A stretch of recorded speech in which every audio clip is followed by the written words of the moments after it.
اول دفعه عام. اول دفعه عام معانا. انا كانت يمكن امتع حاجه بالنسبه لي ان انا اقعد احل فيزياء. عديتي فتره المرحله الثانويه ولا لسه في دماغك؟ هو ما حدش بيتخطاها. كنت بتعامل مع المذاكره ازاي في بدايه الثانويه؟ كنت اخدها عادي. قال لي انت عمرك ما هتجيبي حتى زراعه نوم. انا كنت بنام بال 24 ساعه في ال 24 ساعه. فانا واقفه بقول لها ماما انت بتعملي ايه هنا؟ انا ما سمعتش رد غير قلم نازل على وشي. نزلت وقفت في الشارع عيط. مش عايزه اروح. مش عايزه، مش قادره. عايزه حد يقول لي معلش معلش هتعدي. قال لي انت هتجيلي في يوم من الايام وانت دكتوره. كنت بتذاكر لوحدك كحنين ولا مع صحابك؟ اكتر حاجه بتضيع وقتك في ثالثه ثانوي؟ صحابي. انا كنت طول السنه بدعي واصلي واعيط ليها. والله انا كنت بقعد القصة. اعيط. اقول طب ايه انا احسن منها في ايه؟ وابتدائي لها. وبدعي لها. الدرس الوحيد اللي يعلم ان انت ما تثقش في كلمه اي حد غير اهلك. لو رجع بك الزمن ثالثه ثانوي تاني تخشيها؟ اه احكي لي. وهعمل كل حاجه انا عملتها. كلمت بابايا. مم. يمكن دي كانت اصعب حاجه ان انا اكلمه واقول له حقك عليا. انا مم. ما عرفتش احقق لك حلمك.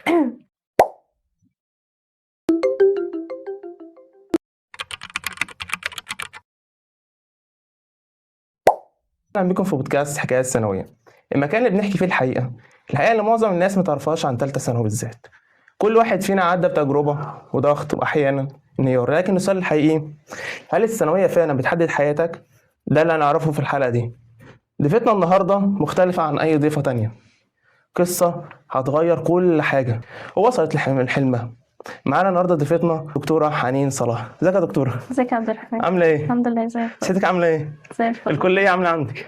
اهو ماشي الحال. كله تمام؟ الحمد لله. عديتي فتره المرحله الثانويه ولا لسه في دماغك؟ هو ما حدش بيتخطاها. هو احنا ممكن نكونوا بنعمله سكيب لحاجات معينة عشان نقدروا نكملوا فيها. يعني لسه الذكريات موجوده؟ طبعا. استغلها بقى. استغلها. ده بقى اول حاجه معانا. كنت داخله الثانويه ازاي يا دكتوره؟ كنت متحمسه ولا كنت مرعوبه ولا داخله زي اي سنه؟ هو انا كنت اخده اولى وتانية ثانوي اللي هو فهلوة زي ما بيقولوا عادي يعني هذاكر المذاكرة. ده اولى وتانية. اه اه. طبعا كلام الاهل اللي حوالينا احنا عايزين مجموعة مستنيين مجموعة فداخلة برهبة. مم. اول شهر لا حسيت ان الموضوع عادي تماما معايا مفيش اي مشكلة مذاكرة طبيعية زي ما كنت بذاكر في تالتة اعدادي. مم. بس الموضوع بقى بدأ يدخل في جد تطور. مم. اه. انت اول ثانويه في البيت؟ اه. عشان كده كنت انت العين عليك من كله. العين عليك لا من هو كان كله. في قبلي في عيلة بابايا بس وعيلة مامتي بس انا بقى اول حد في عيلتنا احنا. كالعيله بتاعتهم. اه ما شاء الله. فكنت انا اول يعني اكبر اخواتي واول حد يخش ثانوي. اول شهر كان ماشي معاك ازاي؟ ازاي بقى كنت يعني؟ انزل دروسي عادي ارجع اذاكر اختيار المدرسين بقى، نبدا بالاول حاجه. اخترتيهم ازاي؟ ولا مشيتي مع اصحابك ولا كنت بتختاريهم انا ازاي؟ مشيت بكلام الناس اللي كانت اكبر مني. بس ممكن دي كانت تكون اكتر حاجة غلط انا عملتها في حياتي. انا ممكن اكون مرتحتش مع مدرس معين هم ارتاحوا معاه مشيت ورا كلامهم وبالفعل رحت حجزت الدروس بتاعتي على حجزهم هم او على كلامهم هم. في ناس كملت معاهم وفي ناس لا. في ناس لحد شهر 3 كنت معاهم وكنت باخد الطاقة السلبية واكتم واسكت يعني ما حصلكيش دروب في الاول ان انت عماله تغيري في مدرسين كل شويه؟ ده حصل في النص. اهم حاجه اصلا يعني انت ايه؟ اصعب حاجة ممكن البني ادم يمر بيها. بس حجزت ونزلت دروسي تمام جربت. كنت محتاجة مدرسين تانيين. انا شايفة ان المدرس اللي انا معاه مش مشبعني من المعلومات. كنت بتاخدي مدرسين في الماده؟ مواد ومواد بصراحة يعني فيزياء وثلاث ارباع المواد يعني. انت ازهر الاول ولا عام؟ لا عام تربية وتعليم. عام. اول دفعه عام. اول دفعه عام معانا. بس فخدت في مواد خدت فيها 2. كملت بقى وفضلت بقول احاول هتحاولي تفهمي ما تقوليش ان انا مش فاهمه عشان اوريدي مش هتفهمي. لا كنت بقول لازم اقنع نفسي ان انا لازم هقدر افهم. كنت بتعامل مع المذاكره ازاي في بدايه الثانويه؟ كنت اخدها عادي. اول شهر عادي. اول شهر اللي هو شهر 8 انا كنت اخداه ببرود حقيقي. من شهر 8 لشهر 1 لحد 17/1 أنا كنت أخدة، أنا ثانوية عامة، أنا رايحة أجيب مجموع بكرة الصبح. جامد بقى، حماس مش طبيعي. هو خلاص ثانوية عامة والأهل كلهم كلام، إحنا مستنيين المجموع. توتر أصلا، توتر.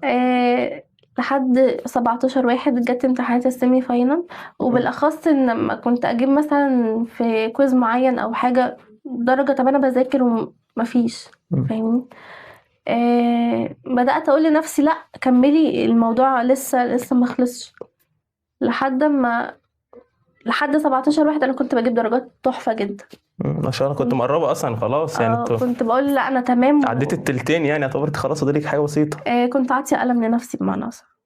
أنا شخص لو أنا كنت ذاكرت أو جبت درجة كويسة كنت بتغرف نفسي جدا، خلاص بقى أنا المادة دي أنا ضمناها يعني.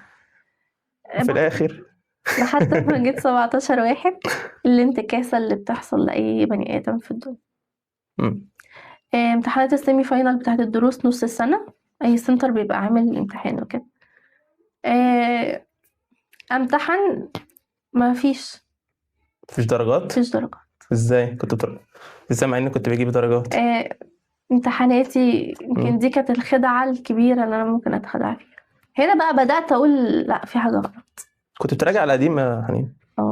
بس أنا كانت مذاكرتي في الأول غلط تماما. بتذاكر ازاي بقى؟ كنت أحفظ محلش، أنا بس حفظ بس وضمنت المادة وأسمع والدنيا زي الفل، ما تراجعيش على حل. لا. لحد ما جيت امتحنت السيمي فاينل، هو خدت قلم من مامتي واحد في الشارع فوقني الترم كله بقيت السنة. صدفة مامتي كانت رايحة تدفع المصروفات بتاعة السنتر وتسأل عليا. كان شهر كام؟ كان شهر 2. خلاص انت داخل على أهم 3 شهور يعتبر. 3/2 بالظبط. كانت المس بتاعة الأحياء بتاعتي، فمامتي رايحة بتسأل عني عادي. المس اتكلمت بالنيابة عن الامتحان اللي أنا امتحنته، مش عن الشهور اللي عدت. وريت مامتي الامتحان، وحنين مستواها وحش جدا. طبعا انا لما اتفاجئت بوجود ماما في المكان، انتي بتعملي ايه؟ انا كنت لسه صبت مره واحده صبت مره واحده تعالي لي بس. وخلصت وسلمت عليها، وطبعا سمعت كلام تحفه جدا. وكملت الحصه بتاعتي، خلصت الحصه رايحه عند مستر الفيزياء لقيتها واقفه مستنيني في الشارع تحت بعد الاحياء. طبعا بيبقى فيه داخل سناتر وطالع سناتر، فالدنيا زحمه جدا يعني. الله. فانا واقفه بقول لها ماما انتي بتعملي ايه هنا؟ انا ما سمعتش رد غير قلم نازل على وشي في الشارع قدام الناس كلها. فانا بصيت. احساسك ايه بقى؟ ما بردش، ما اتكلمتش. قالت لي اطلعي قدامي. طلعت المستر الفيزياء اتكلم معاها. لا حنين كويسه وشغاله بس هي الفتره الاخيره كنت في فتره الضغط بقى، الصراع بين العقل وبين الفعل اللي انت بتعمله. بس انا طبعا لحد ما جت، لحد ما مشت، لحد ما خلصت الحصه بتاعتي وانا صمت مش بتكلم. ركزت في الحصه اصلا؟ ما ركزتيش اعتقد. مفيش تركيز، انت حاسس ان كل اللي انت عملته حرارت. مفيش مجموع، مفيش مذاكره، مفيش حل، مفيش متابعه. زي مثلا شهر 1 شهر 2 شهر 3 جابت كذا وكذا كذا، اسمنا ماسكه الشهر ده. مش بيسيبوني في البيت. انا قصدي مش متابعه مع اهلك، متابعه مع الدروس ذات نفسهم. بيبقى في مثلا حاجه مكتوب فيها درجات امتحانات كل شهر، بحيث انا بتابع الطالب. بص اقول لك على حاجه، هم الاهل في السنه دي بالذات لو انت بتجيب 20 من 20 100 من 100 هم مستنيين الدرجه اللي انت هتنقصها عشان يشدوا. بس جيت مامتي مشت، المدرس بتاعي قعد معايا وفضل يتكلم معايا كتير قوي، وقال لي انت هتجيبي وانت هتحققي، بس الصبر. وغيري الطريقه.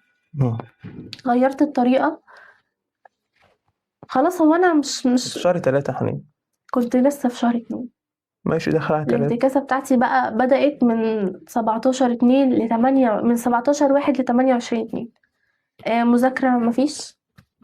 وقفت كل حاجه ممكن البني ادم يوقف. نوم، انا كنت بنام بال24 ساعه في ال24 ساعه. ليه؟ معرفش، لوحدك كده؟ خلاص انا مش عايزه اكمل بسبب الحته دي. قلت لماما مش عايزه اكمل.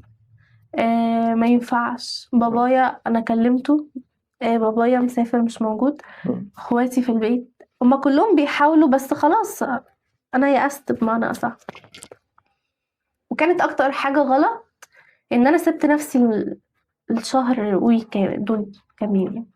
اكتر حاجة سبتيها غلط خالص. خالص، ولا صلاة ولا عبادة ولا مذاكرة ولا اي حاجة. لحد ما جيت سمعت من 2 مدرسين ليا في ثالثة ثانوي، كنت داخلة امتحن جيولوجيا من غير ما اذاكر، من غير ما داخلة اعمل ازاي اي بنت؟ حاجة. خلاص بقى وانا هكملها زي ما هكمل. وهو شافني واقف على الباب بتاع السنتر وقابلني يعني. فقال لي لا انا مش هسيبك كده. قلت له مش هكمل، مش عايزة اذكر اسماء. مش هكملي امتحانات خالص؟ مش هكملي السنة اصلا؟ انا جاية امتحن وده اخر امتحان. ممكن اهلي ما كانوش يعرفوا حاجة عن الكلام ده، على فكرة انا اول مرة احكي الكلام ده. على فكرة ده في سر هتقوليه بقى. بس قولي. جه يوقفني قال لي لا، انتي ال4 شهور او ال5 شهور اللي فاتوا انتي كنتي ماشية تمام. البني ادم بيحصل له كده الطبيعي، دي انتكاسات بتحصل لكل البني ادمين، بس الجدع اللي هيعرف يتخطى الموضوع ده. ده كامل. بدأت افوق. خلصت امتحان، دخلت مادة تانية كانت عربي. كنت رايحة الامتحان انا مش نايمة.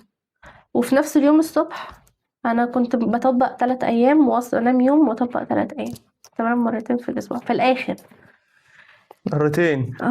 لحد ما جيت كنت نازلة امتحان عربي. ومش امتحان، كانت مراجعة. في شهر كام؟ انا قاعدة كانت حوالي في اخر 2 برضو. كل ده كان في اخر 2. وجيت انا سرحانة خالص. انا نازلة الصبح بقول لماما انا ينفع اروح ميعاد الساعة 2؟ مش قادرة اروح ميعاد الساعة 8، ما نمتش. قالت لي لا هتنزلي ولازم تكملي. مامتي بصراحة. قلت لها ماشي. نزلت وقفت في الشارع عيط قدام العمارة بتاعتنا الساعة 8 الصبح. مش عايزة اروح، مش عايزة، مش قادرة. انا مرهقة تعبانة مش بنام، عايزة حد يقول لي معلش هتعدي. محتاجة حد يطبطب، مش حد يشد. ورحت الحصة بتاعتي. انا كنت بقعد في اول بنش، فالعيني بتبقى مع عين المدرس، كان بيبقى في اي كونتاكت بيني وبينه. المرة دي سرحانة مش مركزة، فوقفت. تركيز ازاي؟ وقفت قدام طبعا 130 او عدد الرهيب اللي بيبقى في السناتر. اتفضلي قومي يا دكتورة. هو كان عارفني. قمت قال لي كنتي حضرتك بتفكري في ايه؟ واحرجني بالكلام، مش هينفع اقول طبعا. لا حول ولا قوة الا بالله. قال لي انا عايزة اعرف كنتي بتفكري في ايه. فانا ساكتة، هقول لك ايه يعني؟ انت مستني مني ايه؟ اقول لك ايه؟ ده بعد الحصة، في نص الحصة قدام الناس في المايك. ده هي الوقفة اصلا ذات نفسها بتخليكي اصلا. حصلت ناس كتير بجد. جيت صمم لحد ما قلت له انا تعبت وبفكر في كلام والدتي وما كنتش عايزه اجي الدرس. حضرتك موقف موقف الحصه؟ قلت له كده، ما حركتني انت، هرد بقى. فقال لي اقعدي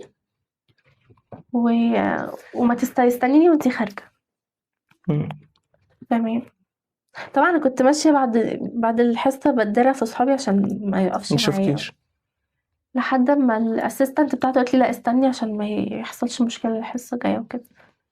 وقفت. قال لي انتي هتجيلي في يوم من الايام وانتي دكتور.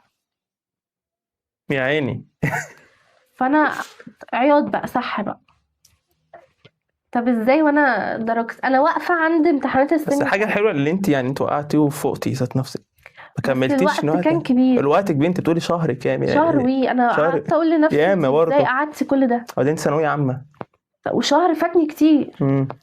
لحد بقى ما فقت انا خدت كلمته من هنا، قلت انا هبقى دكتور بإرادتي بغصب عني، انا هبقى دكتور. جيت خلصت، بدأت افوق بقى على مشكله الكيمياء في حياتي. انا كانت مشكلتي رهيبه مع العضويه ولا الكيمياء عموما. كنتش بفهم كيمياء، مش عارفه افهمها، او المدرس اللي انا رحت له كان اختياري ليه غلط. الحوار ده مش شهر 3 ولا انت كنت فاهمها قبل كده؟ انا كنت بحاول افهم زي ما يعني انت اصلا ما كنت في استجابه سريعه للكيمياء ذات نفسها اصلا؟ مش عارفه افهم. من سنه تانية ثانوي تمام. لحد ما بدات الجد وحاجات غريبه العناصر الانتقاليه كانت ماشيه معاك ازاي؟ هتفكرنيش الحمد لله. ما تفكرنيش. بس جينا عدينا الفترة، مم. بدأت بقى أغير بقى مدرسين. الكيمياء غيرت شهر 3. شهر 3 ورحت عند مدرس الله يسامحه، اللي أنا كنت معاه يعني كل ده كرهني في حاجة اسمها تعليم، من ضمن الأسباب اللي كان عندي انتكاسة ليها. مدرس في مدرسة كده لا حول ولا قوة إلا بالله. قال لي كلمة فعلا الكلمة دي خدتني شوطة كبيرة جدا في حياتي. ده قد ايه كده؟ قد ايه؟ يعني هو كبير في السن ولا زي شاب؟ كبير، لا شخص يعني واحد فاهم وعدى عليه طلاب كتير ما شاء الله. قال لي انت عمرك ما هتجيبي حتى زراعة. احبطك اكتر. وقفت قدامه وقلت له ماشي عادي، سبت له الامتحان ومشيت بقى. كنت خارجة بلا رجعة، مش راجعة لك تاني.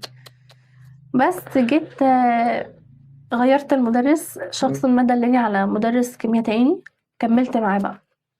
خدني واحدة واحدة من الأول، والمدة قصيرة. طب هتلمي؟ كنت بقول لنفسي هتجيبي من الأول، والناس بتدخل في عضوية في الوقت ده، انت باقي شهر وهتراجعي. العضوية ما شاء الله تفتح. مامتي بقى واخواتي أهلي في البيت مفيش حل. مامتي دايما كانت معايا ان انتي لازم، وبابايا بقى على الموبايل حنين حلمك، وحنين طبعا بتزيد في النص.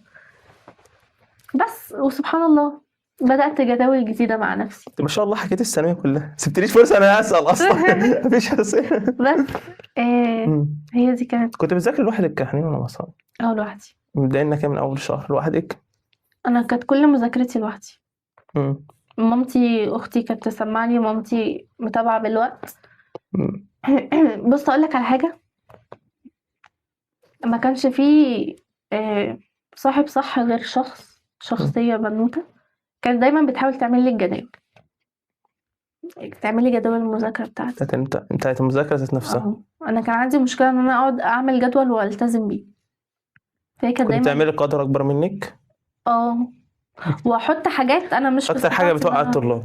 احط حاجة انا مش طب انا هلم كل ده امتى؟ ما انت ما تحطيش وحدة وانت مش عارفة تلمي درسين على بعض. انا كانت مشكلتي في كده، بس كان عندك امل. كنت بقول هجيب، وسبحان الله وربنا كان دايما بيطمن قلبي ان انت عندك اراده، فانت لو عايزه هتكوني. الفكره في ان البني ادم لو عايز هيكون بس لو عايز. ما انت ما عندكش اراده هتبقى دكتور ازاي؟ صعب. بس امتى حسيت ان الثانويه كانت جد معاك يعني؟ من شهر 11. يعني كنت قبل اصلا ما تخش على الضرب اللي انت وقعتي فيه؟ انا قعدت اقول لنفسي انت بتلعبي. شهر 11 انت بتلعبي، انت ابدأي بقى جد. وفعلا بدأت جد من 11 وحصلت الدروب ده، وبدأت من 1 شهر 3 من 1/3 كانت ضربة الصح بقى. كانت البداية قصدك؟ البداية الصح. حطيت بقى كل وقتي حسيت الضغط فين؟ في أي فترة حسيت الضغط؟ في شهر 2؟ الضغط بتاع النفسي ولا ضغط المذاكرة؟ ضغط النفسي. في الشهر 2 وضغط المذاكرة شهر 2. الاتنين مع بعض. انت عايز ايه؟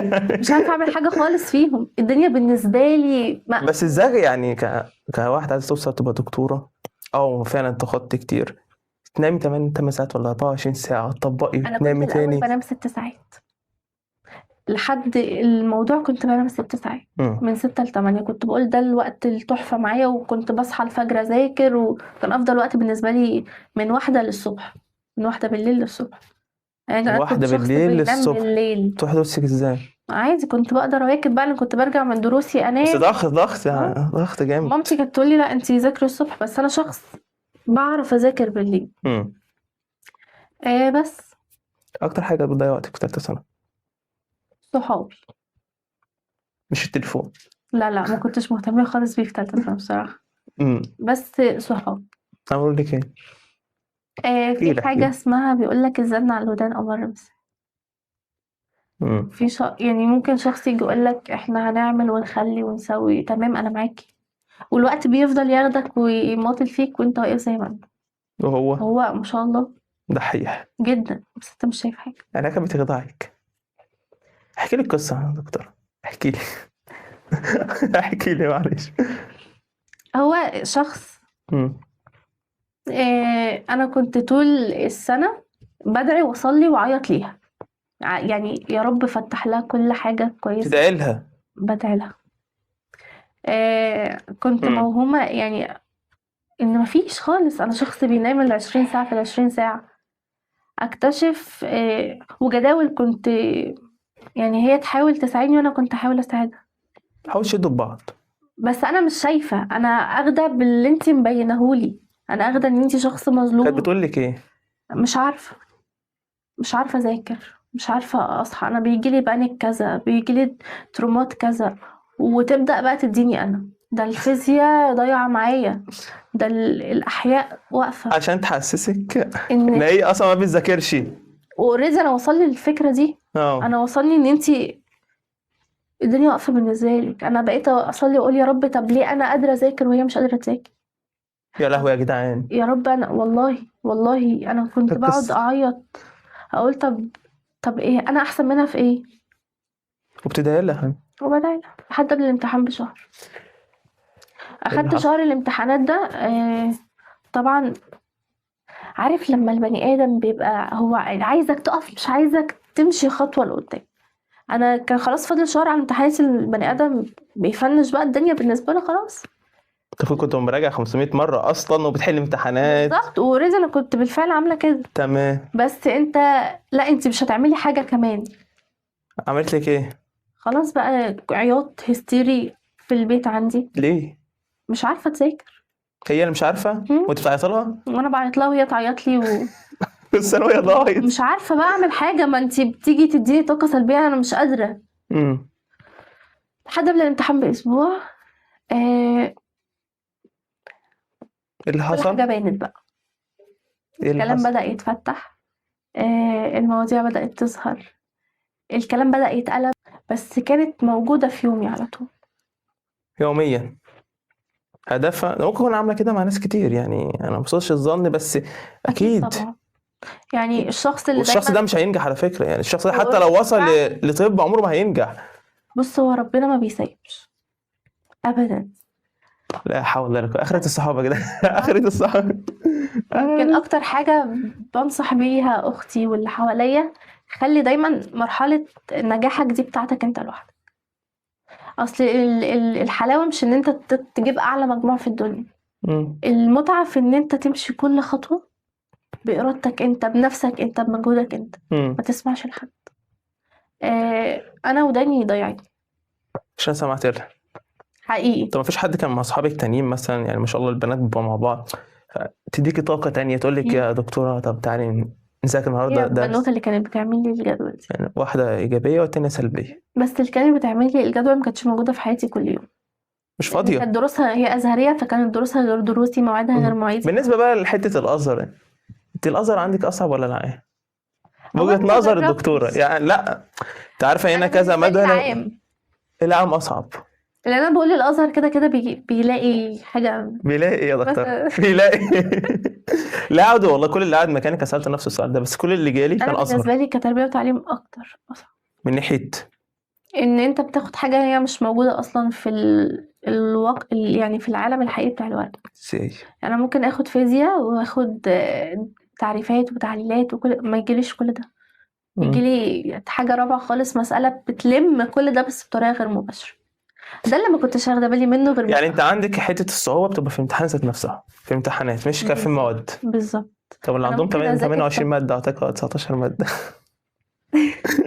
شخص عن شخص بيختلف، قدرات بتختلف طبعا. نيجي لسؤال جميل جدا، وانت طبعا معاكي مناديل عشان لو عيطت ولا ايه اكتر لحظه صعبه عدت عليكي في ثالثه ثانوي؟ لحظه انت قعدتي مع نفسك كده قفلت باب اوضتك، في لحظه صعبه عدت في ثالثه ولا في ثالثه ثانوي؟ كانت شهر كام وحصل ايه عموما؟ سواء بقى مذاكرة سواء نفسية سواء، بس لحظة صعبة انت عايزة تفوقي بس انت مش عارفة تفوقي. انا عايزك جدع، انا عايزة ابقى احسن. في شهر هو كان يوم 28/2 اللي انا خدت فيه القرار اللي انا لازم اتغير. قعدت مع نفسك؟ قعدت مع نفسي وقلت انتي وراكي اب بيطلع عينه علشانك، وراكي ام مش بتنام غير وقت نومك وبتصحى وقت صحيانك، اخوات مستنيين، عندي اخت اصغر مني طبعا ما شاء الله. مستنيه تشوف حلمها فيا، واخ مستني يشوف حلم فيا وانت كلام كتير قوي حواليك ومقارنات كتيره جدا حواليك. انا ما ينفعش فقررت لازم تمشي، يعني لازم تبقى شويه عشان توصلي لحلمك. لازم اقف على رجلي من اول وجديد. كلمت صاحبتك؟ لا ما قلتلهاش اللي هي كانت هتوقعك، اللي هي وقعتك اصلا؟ انا ما اعرفش غير في الاخر. انا فاهم، انا قصدي في الوقت انت قررتي هتبقي احسن جدعاني، كلمتيها قلت لها طب تعالي نشد بعض ونجد.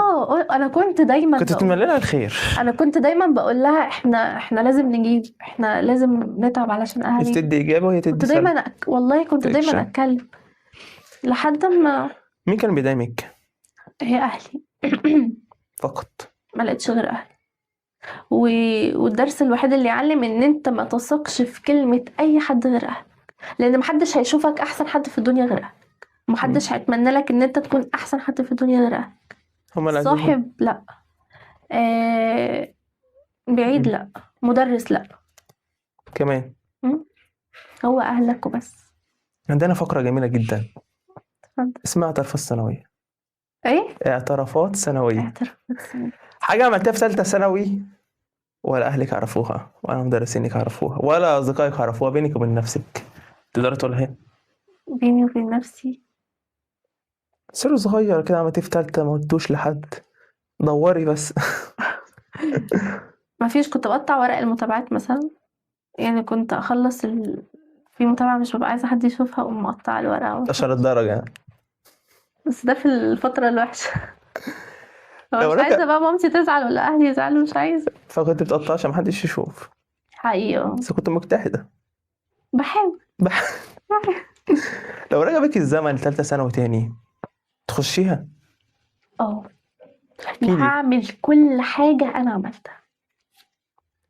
بمعنى الفتره اللي انا كنت وحشه فيها كنت اتمنى ان انا افضل وحشه. الفتره اللي انا خدت كل حاجه غريبه، اشمعنى؟ علشان ما كنتش هبقى في المكان اللي انا فيها دلوقتي، لان دي اللي ساعدتك. ما كنتش هتعلم الدروس اللي انا اتعلمتها وفضلت مكمله بقى لحد دلوقتي. بمعنى صح ما كنتش هحقق اي نجاح انا حققته دلوقتي. ما شاء الله، انا عرفت انت بتشاركي في مؤتمرات دوليه. الحمد لله. وبقيتي ناجحه ما شاء الله. يعني لو رجع بك الزمن هتعيدي نفس اللي حصل، السيناريو كله ما عدا حاجه واحده. صحاب. صحاب حقيقي. لا حول ولا قوه الا بالله. تدي طيب نصيحه لثالثه ثانوي بالذات، احنا في اخر 4 داخلين على 5، تعرف ان الامتحانات وكده، يعملوا جداول؟ لا. ولا يراجعوا ولا يحلوا امتحانات؟ نوقف منهج. هتعمل ايه؟ نوقف منهج خالص ونبدا نحل امتحانات. مش نبدا، احنا اوريدي بدانا، بس الشوامل دي تبقى كل يوم كانها جرعه المسكن اللي انت هتاخده. حل امتحانات. انا كنت باخد كل يوم استحمل واضغط نفسي، خدي 7 مواد بتوعك. كل يوم امتحان كانك بتسالي نفسك. انا كانت يمكن امتع حاجه بالنسبه لي ان انا اقعد احل فيزياء. امتع حاجه يعني؟ ما شاء الله. كانت فيزياء انا كنت بسرح فيها ما شاء الله. ده يدل ان المستوى كويس. الحمد لله. بس اتغريت في المشكله ان البني ادم مننا احنا كبشر بيتغر في نفسه لما يلاقي لا انا تمام وشغال وزي الفل والدنيا ماشيه معايا. محدش قد يا عم. محدش قد. محدش قد. فلا مش كانت بابا الثانويه دي جدا. ومش مش بالكم، يعني مش معنى ان انا احل 100 كتاب ولا 50 كتاب، لا انا ممكن احل كتابين بس اطلع من الكتابين دول بمعلومات رهيبه. في ناس بتأفور في الموضوع ده. الطلاب اللي مراكمه يا دكتوره وتيجي تقول لك انا بقيت في شهر 2 وشهر 3 ومش هوصل لحاجه، واللي بيجي يقول لك لا انا هاخد السنه على سنتين، واللي يقول لك انا مش هكمل، تنصحيهم بايه؟ بدأت في 3 وصلت الحلم. يعني عافر حلمك يستاهل. في ناس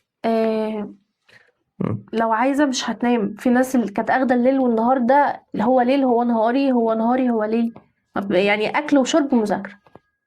انت لو اتزنقت وخلاص الموضوع خلص وانت خلصت منهج ومشيت واحده واحده في رتمات معينه مع المدرسين، وقف كل حاجه واقعد لم.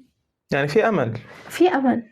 مفيش طالما يعني الامتحان مش بكره، يعني مش كمان ساعه، لا كمان ساعه في وقت، انت لسه معاك 60 دقيقه. حتى امل 60 دقيقه. احنا مش فاضيين. مفيش وقت. قدامك حلم عافر علشانه لو وصلت اللي انت تقاطع الدنيا دي كلها مش توصل. عشان توصل. ابدأ واحدة واحدة من جديد. قول لنفسك لسه في أهل ورايا، في حلم مستنيك. في ناس فعلا، في طلاب بتقع جامدة وما بتقومش. يعني ميزة الدكتورة حنين ان هي وقعت وقامت، هي قعدت خدت مدة بس فائت. في ناس بتتني في غيبوبة لغاية الامتحانات. الشيطان الصحاب. الصحاب بجد. يعني انا دايما كنت اقول لنفسي يا ريتك ما كنتي سمعتي، يا ريتك ما كنتي سمعتي لاي حد في الدنيا غير ذاكري علشان توصلي، اللي هو كلمه اهلي ليا. بس الحمد لله وصلت، الحمد لله. وهي بقت ناجحه دلوقتي. لا مستحيل يا جدعان. مش شماته والله، ما هي مش شماته، بس مستحيل اللي يعني بيضر غيره. ممكن تكون اخدت القدر اللي شبعها، اللي هو الوقت المؤقت، حاسس فيها بيرفكت نفسها، فبعد كده لا. حنين يعني مش بتكبر في نفسي، بس شوفي حنين بقت فين وانتي بقيتي فين، بمجرد اللي انتي تمنيتي حاجه لنفسك ما تمنيتهاش لغيرك. بما انك انت كنت بتدعي لها، بتصلي بتدعي لي، وكل ده اتقلب ليا، يعني كل ده جه في صفي انا في الاخر. بس تنصحي ايه باولياء الامور احنا يعملوا مع طلابهم في فتره الامتحانات دي؟ انت عارفه البيت كله بقى مكركب بقى، وذاكر ذاكر ذاكر، يا تقول وانتوا اللذيذه اللي تطبطب، يا ما تقول مش ادي شطار.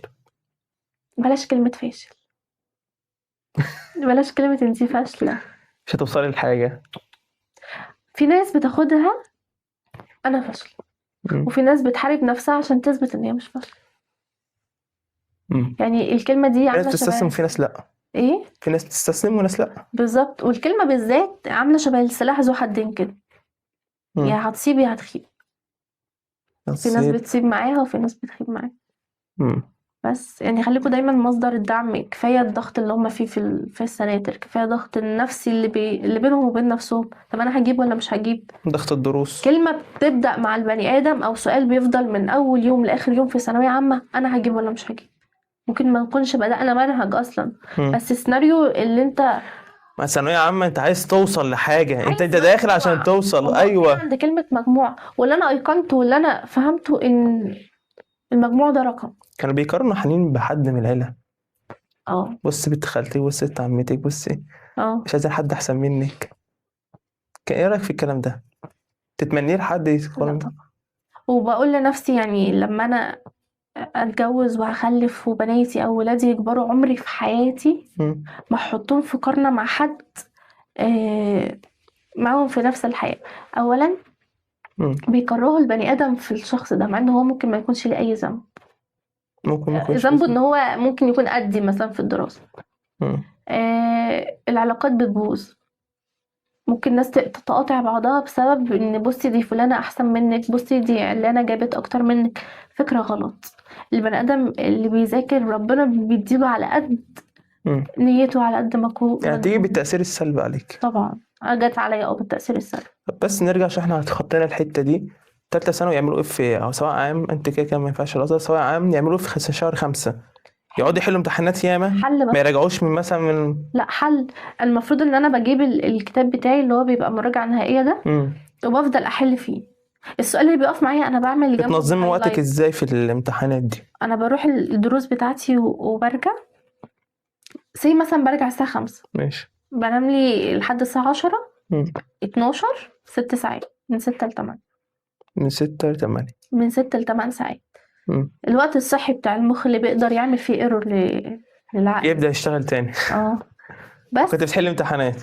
كنت بتحلي كام امتحان مادة؟ ما احسش. بتاخدي مادة واحدة في اليوم ولا بتاخدي مادتين ولا بتعملي؟ انا كنت بقدر اللي انا اقدر اتحمله. انا على كل شخص، على حسب ممكن اكون اقدر بحل ال7 مواد. انا كنت فعلا بحل ال7 مواد في اليوم من شهر 5. ما شاء الله. تبص الدكتور حنين شهر 3 شهر 5 الفرق شاسع. عارف لما تبقى هو انا هوصل، انا عايز، بس انا هوصل في الاخر. انا هوصل. وفعلا انا كنت بقول لنفسي ولا كلمه المدرس دي لازم تروح، ولا المدرس التاني لازم تروح، انت الكل شايفك دكتوره. هو يا رب انا مش واقفه قصادك، بس انا عندي امل جوايا انت هتطمني ان انا هوصل. تردهولي. بالظبط. كنت حاسه انت هتوصلي في يوم من الايام؟ انا كنت حاسه ان انا هوصل في النقطه اللي انا كنت طول عمري بحلم بيها، جراحه. جراحه. انا كنت بقول لنفسي، كنت شايفه نفسي لابسه البلطو جراحه، واقفه في عمليات جراحه. بس بس ما وصلت بقتش الحلم. وصلت لحاجه احلى مليون مره بالنسبه لي من جراحه. بس ما وصلتش لجراحه. لا. مم. او بمعنى اصح ما بقتش عايزه. عشان أنا ربنا مش حطك عايزة. في مكان انت نجحتي فيه ما شاء الله. افيد بالحاجه اللي ربنا رزقني بيها. كنت حاباها من الاول؟ لا. كنتش حاباها من الاول خالص؟ داخله شايفه عادي ان حاجه زي مش بالنسبه لمجهودي، مش بتاعتي. بس ارضى وربنا يرضي يعني. ارضى واسعة، لان هم بيفرملوا. لان هم ما بيفرملوا. وقفتش لحد الثانويه، قلت خلاص بقى ده انا جبت مجموعه والدنيا بالنسبه لي واقفه. لا، كملت. وكنت بجري ورا الحاجه اللي انا مش عايزاها كمان. انا كنت بحارب عشان اطلع مؤتمرات دوليه. ما شاء الله طلعت مؤتمرات دوليه. كنت بحاول ابقى اجيب امتياز. ما كنتش احلم ان انا ممكن اجيب امتياز في يوم من الايام في وجبتي؟ الجامعه. وجبت امتياز. ما شاء الله. عارف لما تبقى انت يعني الحوار في ايدك انت اصلا، سيبك من اي حد وانجح اسعى. طول ما انت في ايدك حلمك وعندك ونجاحك وقت ووقتك هتقدر. في ناس بتقولك لا ده انا عندي مشروعي كذا، او لا مش عارف. هو الحلم مش ان انت تبقى انجح حد في التعليم. لا، الحلم اللي انت تحقق الحاجة اللي انت موجود فيها تنجح فيه. وفعلا يعني كم شخص ما جابش مجموعه وبقى شخص ما شاء الله مشهور ومعروف. مش شرط المجموع. مش شرط. كده نقدر نقول ان الثانوية العامة مرحلة مهمة بس مش نهاية العالم ابدا. هي فترة مؤقتة، يا هتديك الدفعة اللي انت تكمل، يا هتخليك واقف زي ما انت مكانك. اديهم كلمتين تحفيز يا دكتور. اديهم كلمتين تحفيز. الحلم ما بيقفش، او طول ما انت عايش الحلم ما بيخلصش. احنا حلمنا لسه مكمل الاخر. في ناس بتموت وحققت قدر كبير من احلامها، بس اسعى عشان ابوك وامك. وقبل باباك ومامتك ربنا. يعني لما تيجي اعمل اللي انت بتعمل لله. انت ما بتعملش علشان فلان يتكلم عنك ان انت شخص واو. الدكتور راح والدكتور جه. بيبقى لقب في الاول وفي الاخر لقب. بس في حاجة اهم بكتير. انت بتبني حاجة كبيرة على ثقة. انت مش عارف اللي بعد كده هيكون عامل ازاي. واصعب حاجة انا كنت عايزة اتكلم عنها، او اكتر بوينت ممكن يخلي البني ادم قادر يكمل او لا، هو مجموعك ويوم المجموعة. يوم النتيجة. يعني نتكلموا عنها دي. يوم النتيجة ممكن يكون هو عرفت ازاي يوم نتيجتك؟ فاكرها لنا من اول 5 الفجر لغايه 5 تاني. انا كنت قاعدة. هو اليوم ده والدي كان كده كام سافر صح ساعتها؟ والدي كان مسافر. ربنا يهويه يا رب. وهم كانوا منزلين النتيجة هتظهر يوم الاثنين بالليل. يوم الاثنين بالليل طبعا صار. فانا صليت المغرب يوم الاحد. وعارف انت مش على بعضك، مش طبيعي. يوم الاثنين بالليل ولا يوم الاحد اللي هو صباح؟ نزلوا وزارة التربية والتعليم ان النتيجة هتظهر يوم الاثنين مساء. تمام. فانا جيت يوم الاحد قبلها بيوم. الكلام ده قبل النتيجة بيوم. انا صليت فروضي طول اليوم ماشية طبيعي لحد بين المغرب والعشاء. وبعدين انت قلبك مقبوض. انت في حاجة مش طبيعية. انا عمالة افرك في البيت. يوم النتيجة معرفش ان هو يوم النتيجة بقى هم خدعونا. فقلت لماما انا مش مرتاحة، مش عارفة. فاختي قالت لماما تعالي ننزلوا ونتمشوا ونقعدوا تحت عشان حنين وكده. وفعلا صليت العشاء ونزلت انا واختي ومامتي. لسه بنقعدوا لقيت الموبايل بيرن. عملتي ايه؟ كنت هقول لك وزير التربية والتعليم بيرن. صاحبة مامتي. فقلت لها عملت ايه في ايه؟ قالت لي النتيجة ظهرت. انت ازاي مش عارفة؟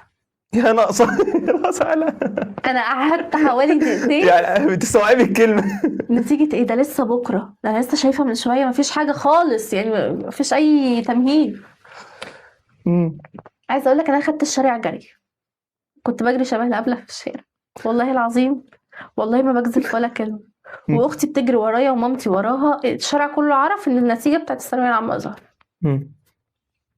طبعا طلعت فوق. انا عمتي اخت بابايا هي في مكان تاني بعيد عننا. فهي قريبة مننا شوية. فقبل ما تكلمني، قبل ما النتيجة ما تظهر، كانت بتقول ما تجيبوهاش غير لما انا اكون موجود، انا هاجيلكوا يوم الاثنين عشان ايه التوتر الزيادة ده؟ نكون كلنا موجودين. كله متجاب، بس ده توتر. فانا طلعت كلمتها، النتيجة ظهرت، طب ايه دي، طب هاجيلك الصبح، قلت لها مش هستنى. سنة ايه؟ كانت الساعة 11 بالليل، قلت لها مش هقدر، استحالة تقنعيني ان انا استنى. اختي خدت التليفون من على ودني، طبعا مش طبيعية، انا ما كنتش طبيعية اليوم ده. انت اللي جبتها بنفسك؟ لا. وانا بقيت اصلي من غير ما اعرف انا بصلي ليه، ومش عارفه انا بصلي بنيه ايه، بس انا بصلي يا رب اجبر بخاطري، عماله اصلي. خلاص هتشوف النتيجة. واقف في البلكونه وانزل تحت اقعد في الشارع، كل الناس جابتها، في اللي بيزرغط وفي اللي ما بيعمل. تقعديش تجيبها ليه مستنية؟ مش عايزه، انا خايفه هجيب ايه. يعني انا حد كان معاه رقم جلوس غيرك؟ لا، بس انا اعطيته لحد. حلم السنه، انت واقف يا هتجيب يا مش هتجيب. مامتي طبعا مش على بعضها اعصابها، واخواتي والبيت كله اتقلب، العماره كلها اتقلبت، اصل عمارتي فيها ثانويه عامه. بس وبعدين اكلم صحابي، المجاميع غريبه، الناس ممتازه، ما بتردش عليا، منزلين انهارت. الله ما شاء فعل. قلت اوف، في ايه بقى؟ وانا نهار اسود، ايه اللي حصل يا جدعان؟ مش جايبه النتيجه. ما قلت مش هجيب النتيجه. وبعدين فلقيت عمته بتكلمني، انا جايلك باوبر، طب اديني رقم الجلوس، اختك هتجيبها لك من الكنترول ذات نفسه لحد. انا مش عشرت اللي هجيبها.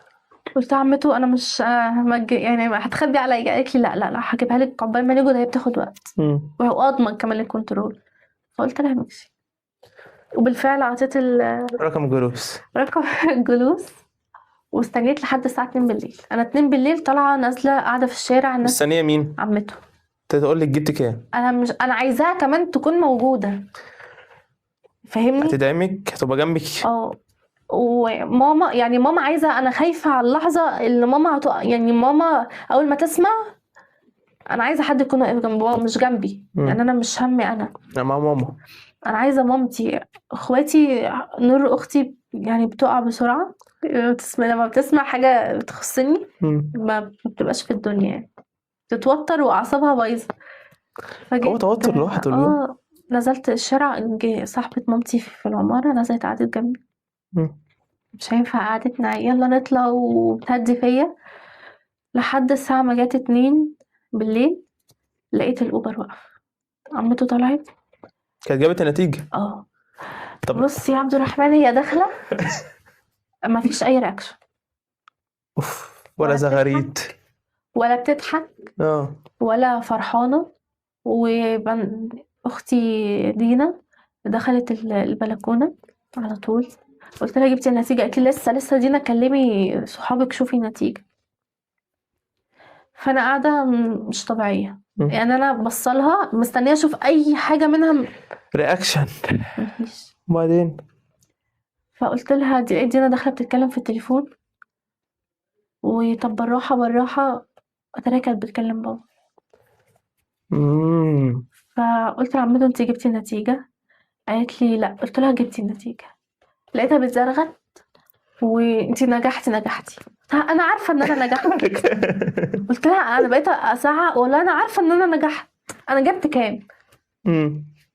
اخدوني الاوضه جوه، لقيت بنت عمتي بتحضني. مش شرط تقول المجموع. لا مش هقول. خلاص قولي المجموع.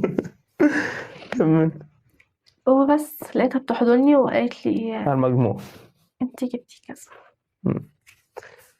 عيطتي ولا عيطتيش؟ قالت لي انت جبتي كذا. انا ما حسيتش بنفسي، ما حسيتش بردود افعالي، غير انا عماله اقول ليه يا رب. يعني ليه يا رب؟ هل ده هديتك ليا؟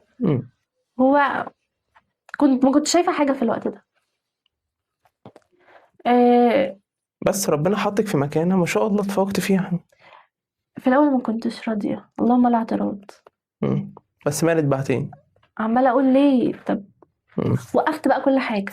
طب بص يا رب، استغفر الله العظيم، انت ما عطيتنيش فانا مش هديك. كنت بقنع، كنت عماله اقول لنفسي كده كأنك شيطان. بتكلمي حد. طبعا شيطان. طبعا. وعمته تقولي ما ينفعش. تاني يوم الناس بتيجي تبارك وانا صنم. مامتي بتزرغت، بس عارف الزرغيت اللي بقهرة. ما برضك مش هتبين جامد يعني. عماتي وخالاتي بيحاولوا يخلوني انتي لسه في ناس محققتش، انتي كويسة واختي حالتها كانت، انا عارفة ان هي كانت بتحاول تبيني ان هي قوية، بس هي ما كانتش قوية يعني. الحمد لله. جيت بقى كلمت بابايا. يمكن دي كانت اصعب حاجة، ان انا اكلمه واقول له حقك عليا، انا ما عرفتش احقق لك حلمك. شو لا حول ولا قوة الا بالله. بس قال لك ايه؟ قال لي انا مش، انا راضي، انا مبسوط، انا فخور بيكي، ولسه في وقت، في حاجات لسه ما حققتيهاش، هدخلك احسن جامعة في الدنيا. وانا عماله اقول له مش عايزه، خلاص الدنيا وقفت بالنسبه لي. بس الحمد لله وصلت الحاجة. او تعيط في اخر الحلقة. انا بعيط. امسكي نفسك. الحمد لله انت وصلت انا الحاجة. ماسكه نفسي عشان هم هيشوفوا الحلقه، فاهمني؟ لا والله لا خلاص عيط. قبل طبعا ما ننهي الحلقة، اولا حابب اشكرك على وجودك طبعا، وانك جيتي ونورتينا. بس في هدية كده صغيرة من البودكاست، يا رب تليق بيكي، بس انا هم حاطينها هنا بس انا هجيبها لك. دي حاجة بسيطة جميل، شكرا من البودكاست، فيا رب تعجبك. طبعا مش مقامك اعلى من كده بكتير جدا. تسلم. وفي نهاية حلقتنا، الثانوية العامة والأزهرية مرحلة مهمة جدا، لكنها مش نهاية العالم. اديك شفت الدكتورة عدت مراحل كتير قوي، كذلك اتخدعت في صحابها ووقعت وحصل لها حاجات كتير هي ذكرتها، بس الأهم فاقت وقامت وكملت، مش استسلمت للواقع. نشوفكم في حلقة جديدة من بودكاست حكاية الثانوية. إلى اللقاء.